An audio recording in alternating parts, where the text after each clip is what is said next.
O'zgidromet ertadan boshlab O'zbekiston hududlarida qaysi joylarda yomg'ir va qor yog'ishini e'lon qildi.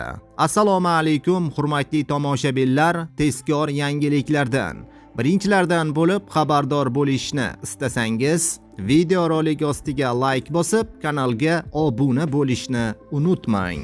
Qoraqalpog'iston Respublikasi va Xorazm viloyatida kechasi havo harorati 3-8 daraja sovuq, kunduzi 1-6 daraja iliq bo'ladi. Tuman tushishi mumkin, yog'ingarchilik yo'q.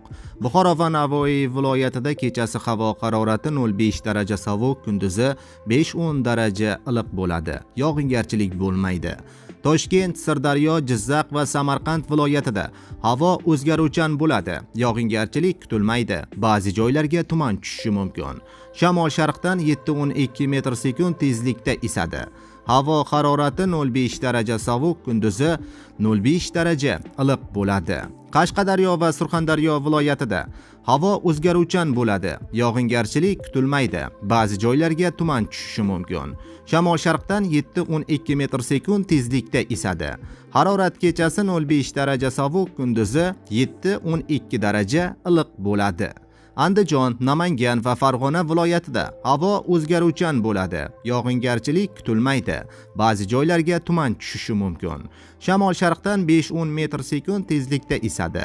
Harorat kechasi 0-5 daraja sovuq, kunduzi 3-8 daraja iliq bo'ladi.